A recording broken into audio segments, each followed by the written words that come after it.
आज की नई वीडियो में, जिसमें हम डिस्कस करेंगे कि पत्थरबाजी को कुछ पॉलिटिशियंस क्यों सपोर्ट करते हैं। इस वीडियो में हम पहले डिस्कस करेंगे कि ये पत्थरबाजी क्या होती है, क्यों होती है, कौन करता है, और फिर वो कौन से पॉलिटिशियंस हैं जो कि इस पत्थरबाजी को सपोर्ट करते हैं और क्यों सपोर्ट करते हैं। चलिए सबसे पहले बात करेंगे कि ये पत्थरबाजी होती क्या है। पत्थरबाजी एक ऐसा काम है जिसके अंदर आदमी या कोई औरत, कोई बच्चा या कोई वृद्ध, कोई भी अपने हाथ में एक पत्थर लेकर के सामने वाले को नुकसान पहुंचाने की मंशा से दे मारता है। और ये काम ज़्यादातर झुंड में किया जाता है कि बहुत से लोग, 100, 200, हजार, लाख लोग हाथों में पत्थर लेकर के दूसरों के ऊपर मारते हैं ताकि सामने वाले मर जाएं, चोट लग जाए या घायल हो जाए, कुछ भी हो, उनका नुकसान हो जाए। इसे कहते हैं पत्थरबाजी। अब ये पत्थरबाजी कहाँ कहाँ होती है? ये पत्थरबाजी पूरी दुनिया में हर जगह हो रही है। भारत में तो कुछ समय से कुछ ज़्यादा ही हो रही है। भारत के अलग अलग राज्यों के अंदर पत्थरबाजी अभी भी चल रही है। कई जगह इस पत्थरबाजी की वजह से लोगों की जान जा चुकी है, पब्लिक प्रॉपर्टी बर्बाद हो चुकी है, और कई लोगों को इसकी वजह से सजा भी हुई है। तो पत्थरबाजी करता कौन है? देखिए, पत्थरबाजी कोई भी कर सकता है। ये जवाब आपको सेकुलर लिबरल गैंग के लोग हमेशा देंगे कि पत्थरबाजी तो कोई भी कर सकता है, क्योंकि पत्थरबाजी में करने में है ही क्या? पत्थर उठाओ तो दे मारो। जिस पे भी आपको गुस्सा है, जिससे भी आपकी नाराजगी है, उसको पत्थर उठा के दे मारो, हो गई पत्थरबाजी। लेकिन ऐसा नहीं है। अगर मैं किसी से परेशान हूं या किसी से नफरत करता हूं, तो मैं किसी के सर पे पत्थर दे मार सकता हूं, उसको नुकसान पहुंचा सकता हूं। वो पत्थरबाजी नहीं है। हम उस पत्थरबाजी की बात नहीं कर रहे। पत्थर कोई भी फेंक सकता है, ये बात तो सही है, लेकिन मिलके, एकजुट होके, एक जगह से निकल के एक ग्रुप के ऊपर पत्थर पत्थर मारना, पूरी एक सुनियोजित प्लानिंग करके पत्थर मारना, उसे कहते हैं पत्थरबाजी। और वो हर कोई नहीं कर सकता। किसी भी धर्म का, रिलीजन का, दीन का एक अकेला इंसान पत्थर उठा के किसी को भी मार सकता है।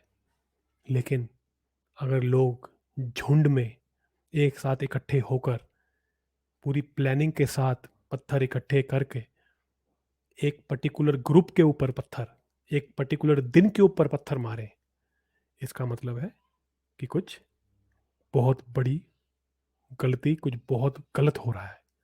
उसे कहते हैं पत्थरबाजी। अब इस बात को समझना बहुत जरूरी है। क्यों समझना जरूरी है? क्योंकि जितने भी ये लिबरल और ये जो अमन की शांति, अमन की आशा गैंग वाले जो ये लोग हैं, ये आपको इसी बात पे कंफ्यूज करने में लगे हैं कि पत्थरबाजी तो हर कोई करता है, पत्थरबाजी तो बड़ी कॉमन चीज है, ये तो हिंदू भी कर सकता है। वो आपका ध्यान इस बात से हटाना चाहते हैं कि एक ऐसा रिलीजन है, एक ऐसा दीन है जो कि इस काम को सुनियोजित तरीके से कर रहा है। वो आपकी इस बात से ध्यान हटाना चाहते हैं। और इसके अंदर सिर्फ उनकी गलती नहीं है, इसके अंदर हमारी भी गलती है। हमारी मतलब हिंदुओं की भी गलती है कि हम अपने धर्म को समझते नहीं है और ना ही हम उनके दीन को समझते हैं।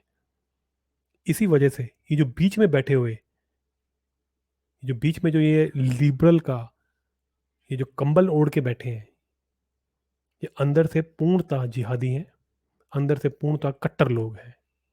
ये लोग आपको लिबरल बताते हैं कि हम लिबरल हैं, और आपको कंफ्यूज करने की कोशिश करते हैं, गुमराह करने की कोशिश करते हैं। पत्थरबाजी एक सुनियोजित साजिश है जिसको एक किताब की वजह से ऑर्गेनाइज तरीके से एक ही जगह पर प्लान करके एक पर्टिकुलर कम्युनिटी पर एक पर्टिकुलर समय पर की जाती है, और पूरी दुनिया में की जाती है। और इसको एक ही कम्युनिटी है जो इसको इस तरह की प्लानिंग के साथ करती है। उस कम्युनिटी के बारे में हर कोई जानता है, लेकिन उसी कम्युनिटी के लोग लिबरल जामा पहनकर, लिबरल मेकअप करके आपको कंफ्यूज करने की कोशिश करते हैं कि ये तो हर कोई करता है, या ये कोई एक आधा ऐसा कोई गलती से इंसिडेंट हो गया, गुस्सा आ गया, या वो आप पे ही डालते हैं कि ये आपकी वजह से हो रहा है, दूसरी कम्युनिटी जिसके ऊपर पत्थर पड़े हैं उनकी कोई गलती थी। तो ये इस तरह की साजिशें करते हैं, और भारत में इस टाइम पे ये साजिश पुरजोर तरीके से चल रही है, पुरजोर तरीके से चल रही है।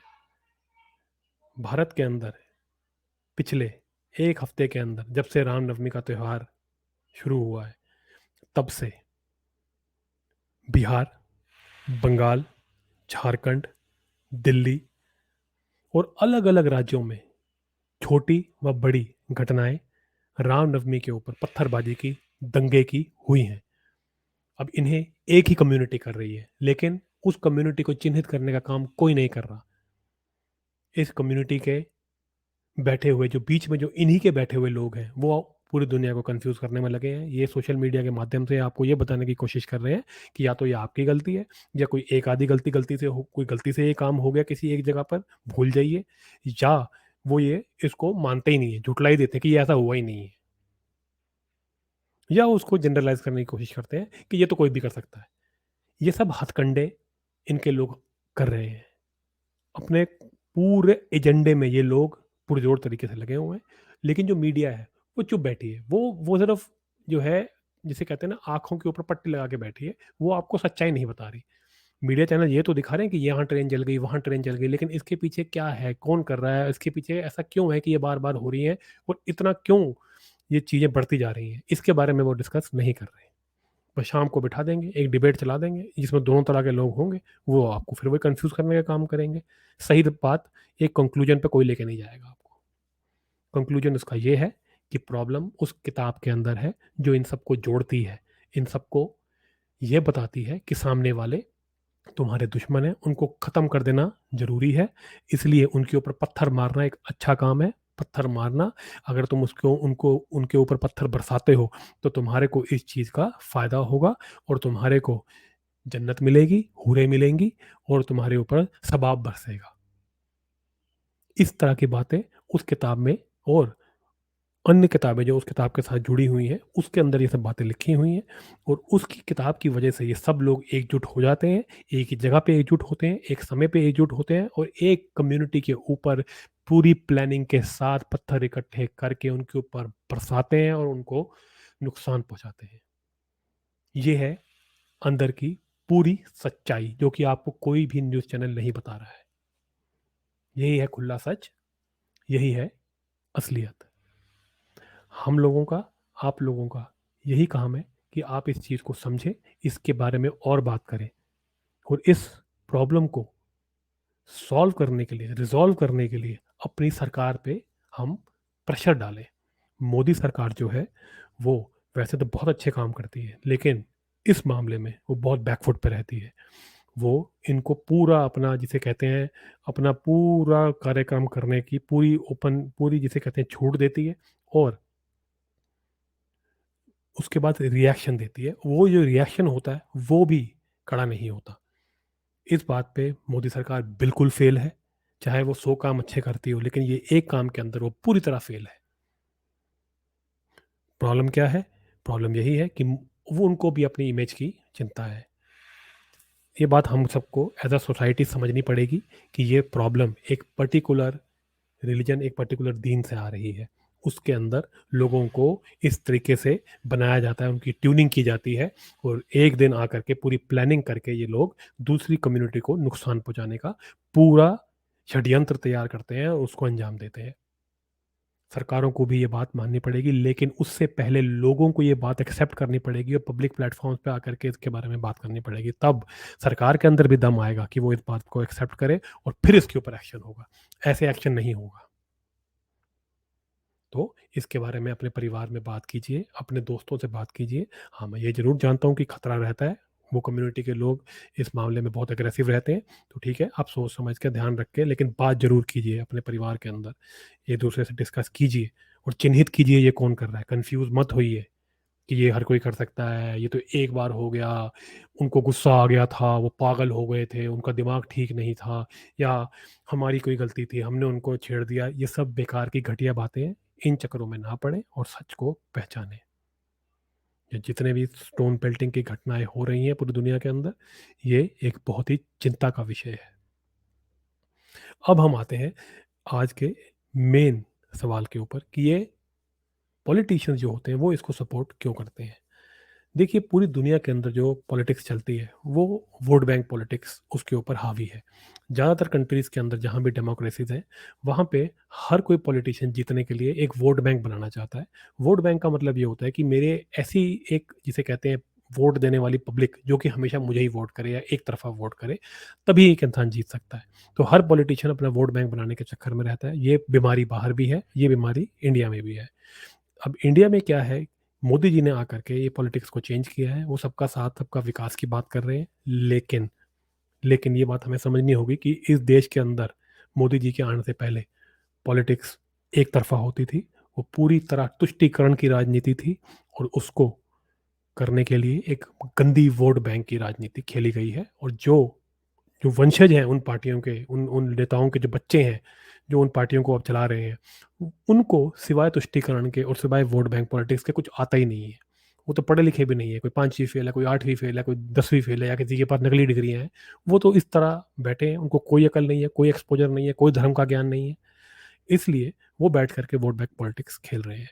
अब जैसे कि एग्जाम्पल लेते हैं वेस्ट बंगाल का। वेस्ट बंगाल अभी तक चल रहा है। रामनवमी को गए कितने दिन हो गए, लेकिन वेस्ट बंगाल आज भी जला हुआ है। ट्रेनें आज भी रद्द हो रही हैं। वहाँ पे दिन रात खून की होली खेली जा रही है। दुनिया भर का दंगा किया जा रहा है, पत्थराव हो रहा है, लेकिन वहाँ की चीफ मिनिस्टर बैठ के बता रही है कि जी सब ठीक है, या वो ये कहने की कोशिश कर रही है कि उनको ना भड़काएं, उनको ना भड़काएं। ऐसे ही टाइप के रिस्पॉन्स और भी नॉन बीजेपी राज्यों में से खबरें आई हैं। ऐसा नहीं है कि बीजेपी राज्यों में, जो है बीजेपी के शासित राज्यों के अंदर से स्टोन पेल्टिंग नहीं हुई है, वहाँ भी हुई है, लेकिन एटलीस्ट वहाँ पे एक्शन लिया गया है। ये जो बाकी राज्य हैं, जो नॉन बीजेपी राज्य हैं, यहाँ पर तो सीधा सीधा जो है वही काम में, जो कि ये जो शांति प्रिय समुदाय के जो दलाल बैठे हैं, वो तो वो जो सरकारें वो दलालों की तरह ही काम कर रही हैं। वो या तो बातों को घुमा रही हैं, या उसको एक आधा इंसिडेंट बता रही हैं, या बीजेपी पे डाल रही हैं, या लोगों पे ही वापस डाल रही हैं। हिंदुओं की गलती बता रहे हैं कि तुम ज़्यादा तेज म्यूजिक चलाते हो या तुम उनको छेड़ते हो। तो ये ऐसा हो जाता है। तो वो तो दलालों की तरह काम कर रहे हैं। तो जो पॉलिटिशियन है, वो स्टोन पेल्टिंग को, इतने अभद्र काम को, इस घटिया, इस क्राइम को इसलिए सपोर्ट करते हैं क्योंकि उनको ऐसा लगता है कि इस काम को अगर वो सपोर्ट करेंगे, या उसके ऊपर कोई एक्शन नहीं लेंगे, या उसमें सामने वाली कम्युनिटी को कसूरवार बताएंगे, तो जो कम्युनिटी ये पत्थर फेंक रही है वो खुश हो जाएगी, और वो एक वोट बैंक बन के फिर उनको वोट देगी। ये है मानसिकता, यह है प्लानिंग। तो इस वजह से ये पॉलिटिशियंस इन पत्थरबाजों को पूरी तरह सपोर्ट करते हैं, इनके ऊपर एक्शन नहीं लेते हैं। अब क्योंकि ये पत्थर फेंकना जिस कम्युनिटी की तरफ से ये किया जाता है, उसकी किताबों में, ये धार्मिक किताबों में, धार्मिक तो बोलना नहीं चाहिए, दीन की किताबों में ये सब लिखा हुआ है। तो उस वजह से जो पॉलिटिशियन है, जब वो एक्शन नहीं लेता या इनको खुला छोड़ देता है, तो एक तरीके से जो पत्थर मारने वाली कम्युनिटी है वो ऐसा समझती है कि ये सरकार भी दीन का काम कर रही है, और वो वोट बैंक बनने का पूरा काम वो इलेक्शन आने पे करते हैं।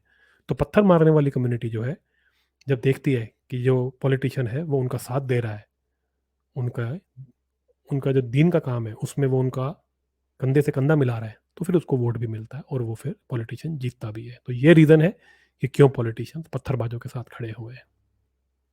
आइए हम अपने सरकार पर, मोदी सरकार पर, ये जिसे कहते हैं प्रेशर बनाएं, उनके ऊपर दबाव बनाएं कि वो पत्थरबाजी के ऊपर एक कड़े लॉ को बनाएं, और इस देश के अंदर से इस बीमारी को हटाएं।